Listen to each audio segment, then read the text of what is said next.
सभी साथियों का एक बार फिर से हमारे चैनल में स्वागत है। हमारे साथ हैं प्रोफेसर श्रवण दावरे सर, जिनसे हम बात करेंगे। आज हमारे साथ प्रमुख मुद्दों के साथ चर्चे में हैं। सर, आज हम बात करेंगे ओबीसी जनगणना को लेकर। काफी मामला देखने को मिल रहा है। अभी कांग्रेस के जो प्रमुख नेता है राहुल गांधी जी, उन्होंने भी मामला उठाया है ओबीसी की जनगणना को लेकर। किस तरह देखते हैं सर आप इसको? जिस तरह से भाजपा चुनावी जुमला दिखाती है, उसी तरह कांग्रेस भी कम नहीं है चुनावी जुमले में लोगों को उलझाने के लिए। देखो, कांग्रेस का इतिहास रहा है कि कांग्रेस कभी भी कोई भी फॉरवर्ड विचारधारा अपने आप आत्मसात नहीं करती, कोई भी फॉरवर्ड विचारधारा अपने आप स्वीकार नहीं करती। वो दबाव जब आता है, सोशली और पॉलिटिकली दबाव जब बढ़ जाता है, तो कांग्रेस को उस दबाव के आगे झुकना पड़ता है और चुनावी जुमले के तौर पर वो आश्वासन तो दे देते हैं, लेकिन अमल में लाते समय, इंप्लीमेंट करते समय वो अपना ब्राह्मणवाद दिखा देती है। मैं उदाहरण के तौर पर बताऊंगा कि कांग्रेस का जन्म जब हुआ 1885 में, और जब कांग्रेस 6 महीने की भी नहीं थी, तभी तात्या साहब महात्मा ज्योतिराव फुले जी ने कहा कि ये जो राष्ट्रीय परिषद है, राष्ट्रीय कांग्रेस जो है, ये शूद्र अति शूद्र लोगों के लिए नहीं है, किसान कामगारों के लिए नहीं है। यह कांग्रेस ब्राह्मणों की है और ये हमारे किसी काम की नहीं। उसी वक्त से कांग्रेस के जितने भी लीडर हुए हैं, बाल गंगाधर तिलक से लेकर महात्मा गांधी जी से लेकर नेहरू, इंदिरा जी और राजीव गांधी से लेकर आज तक कांग्रेस के सभी लीडर एक समय के तौर पर बदले हुए सवालों में फॉरवर्ड विचारधारा के इश्यू जो होते हैं वो स्वीकार नहीं करते।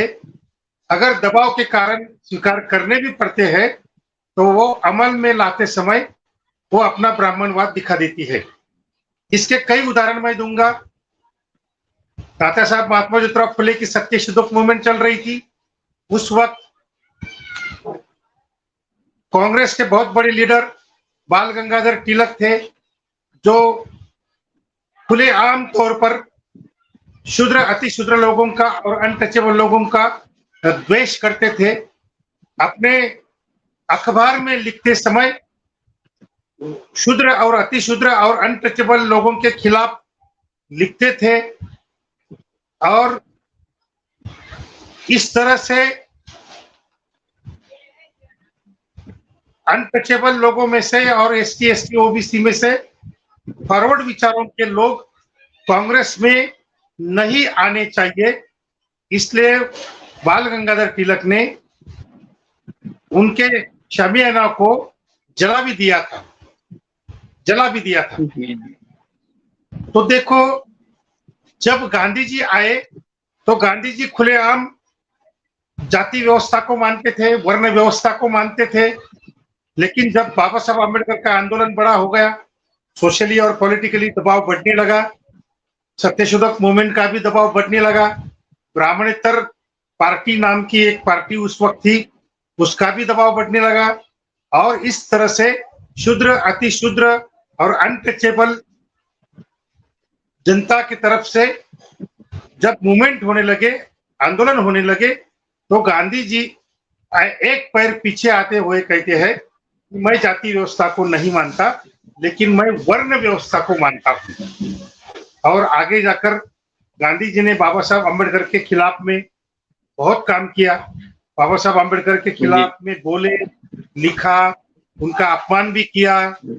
और जी बाबा साहब ने अंग्रेजों के तरफ से रिजर्वेशन कॉन्स्टिट्यूशन जीत भी लिया था, लेकिन पुणे करार करने को बाध्य किया गया और बाबा साहब को वहां पे अपयश झेलना पड़ा और पीछे जाना पड़ा। और इस तरह से आप देखेंगे, अगर ओबीसी के बारे में सोचेंगे तो अंग्रेजों के वक्त भारत की जात न्याय जनगणना कास्ट बेस्ड सेंसस होता था, और जैसे ही अंग्रेज चले गए और देश में नेहरू के नेतृत्व में कांग्रेस की ब्राह्मणवादी सरकार आ गई, तो तुरंत नेहरू ने मंत्रिमंडल परिषद में पहला निर्णय घोषित किया कि स्वतंत्र भारत में कास्ट बेस्ड सेंसस नहीं होगा, ओबीसी की जनगणना नहीं होगी। उसके बाद में कालेलकर आयोग आया, कालेलकर आयोग को भी उन्होंने फाड़ के फेंक दिया। और फिर बाद में इंदिरा जी आई, उसने भी मंडल आयोग को फाड़ के फेंक दिया। फिर उसके बाद राजीव गांधी आए, उन्होंने मंडल आयोग के खिलाफ षड्यंत्र करने के लिए बीजेपी को उकसाया, बीजेपी को अयोध्या का राम मंदिर का दरवाजा खुला कर दिया और पूरे देश भर में बीजेपी को हिंदू मुस्लिम फसाद करने के लिए कांग्रेस ने मदद की, ताकि मंडल आयोग का आंदोलन आगे नहीं बढ़ सके। ये सब कांग्रेस का इतिहास होने के कारण केवल राहुल गांधी के प्रेस कॉन्फ्रेंस में केवल बोल देने से कांग्रेस कास्ट बेस्ड सेंसस नहीं करेगी, ये तो चुनावी जुमला है, क्योंकि अभी अगले साल 2024 में पार्लियामेंट के इलेक्शन होने जा रहे हैं। तो राहुल गांधी का ये चुनावी जुमला है, वो ज्यादा गंभीरता से नहीं लेना चाहिए। और उनका इतिहास भी ऐसा ही है कि वो गंभीरता से फॉरवर्ड विचार और फॉरवर्ड इश्यू स्वीकारते नहीं है। सर, अभी देखा गया कि मध्य प्रदेश में ओबीसी लोगों में ओबीसी खेमे में किन्नरों को शामिल कर लिया गया, किस तरह देखते हैं आप इस? क्या मध्य प्रदेश में ओबीसी सर, मध्य प्रदेश में ओबीसी कैटेगरी में किन्नरों को शामिल कर लिया गया है। हाँ हाँ, अभी देखो ओबीसी के तरफ देखने का जो अपर कास्ट का नजरिया है, वो हमेशा एक अपमान की तरह रहा है। उन्होंने कहा ये पिछड़े हैं, तो by definition they are backwards. ये इंडियन एक्सप्रेस की फ्रंट पेज की हेडलाइन थी जब मंडल कमीशन लागू हो रहा था। तो इंडियन एक्सप्रेस ने कहा कि ये जो लोग हैं ओबीसी लोग, ये by definition they are backwards, मतलब ये मनोवृत्ति से भी बैकवर्ड है, इसलिए रिजर्वेशन मांग रहे हैं। तो देखो, संविधान में होने के बावजूद और उस संविधान को पूरे देश ने मान्य करने के बावजूद 340वां जो परिच्छेद है उनके तहत मंडल कमीशन मिलने वाला था, फिर भी अपर कास्ट मीडिया ने ओबीसी का अपमान किया। तो किन्नर लोगों को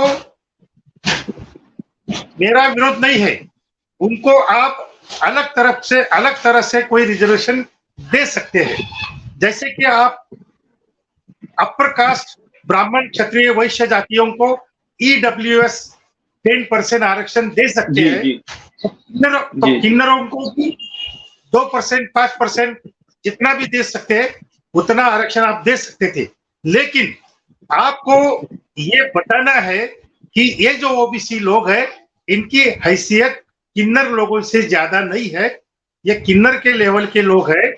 और ये जैसे कि तुलसीदास ने कहा रामचरितमानस में, ढोल गवार शूद्र पशु नारी सब है तारण के अधिकारी। ये जो ब्राह्मणवाद का अपर कास्ट का जो नजरिया है, शूद्र अतिशूद्रों को तरफ देखने का, तो मध्य प्रदेश सरकार जो भाजपा की है और महाराष्ट्र में भी और कई राज्यों में भी किन्नरों को ओबीसी में डाल दिया गया है। लेकिन फिर भी मैं ये कहूंगा कि किन्नरों में भी जाति व्यवस्था होती है और उनमें भी सोशली एंड एजुकेशनली बैकवर्ड नहीं होते हैं। वो अग्र जाति के होने के कारण वो सभी किन्नर लोग ये ओबीसी नहीं हो सकते। फिर भी ओबीसी को नीचा दिखाने के लिए ये अपर कास्ट सरकार ने किन्नरों को ओबीसी के बराबर लाके खड़ा कर दिया है।